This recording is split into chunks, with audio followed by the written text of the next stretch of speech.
We are always going through exactly what we're supposed to. We're always in the right moment, regardless of what's happening.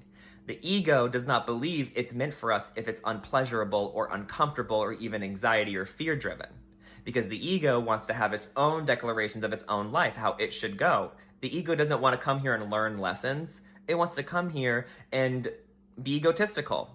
I am God. I'm going to have all this money. I'm going to have all of this peace. I'm going to have whatever I want. And that's how life should be. And if it doesn't, I'm entitled to be upset and be in conflict and have grievances. The point of the human experience is the dualistic one. So you go through suffering to learn where you lack peace and joy and acceptance in your life. Because every single circumstance is happening just to reflect that in you. Where do you lack space of love in you? Because if you didn't lack space of love, then a circumstance couldn't trigger you out of love. So the circumstance is showing you where you're limited, and that's why it feels like we're hitting a wall. Because we are.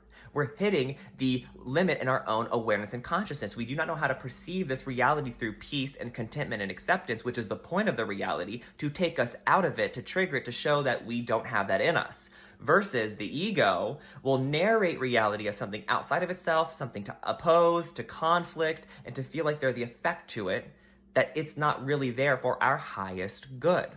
And so you have to have a little bit of an introspection and a willingness to exit the subjective, personalized lens of the ego structure so you can expand into more objectivity to say, okay, this is teaching me that, you know what, I'm being impatient with my kids. I am being just like my parents were, and this kid is frustrating the hell out of me because that's from my childhood still in me that I never evolved out of. And so now I have this child to show me that, or I have a partner to show me whatever relational imbalance I still carry from my childhood. This partner is now being a mirror to me in that way.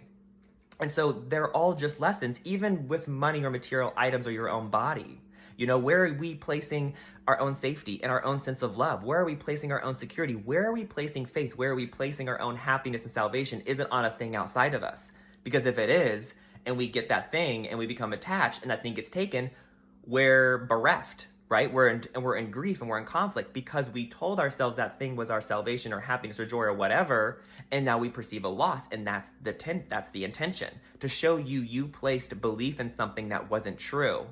But then we don't see it that way. We see it from the experience of, oh, I'm losing something. So we just have to have a little bit more of an abstract perspective with life of like, what lesson is this? No matter if it's chronic or acute, let me dig deep, let me forgive, and let me heal and shift my mindset so then the lesson is learned, and then usually the circumstance dissipates.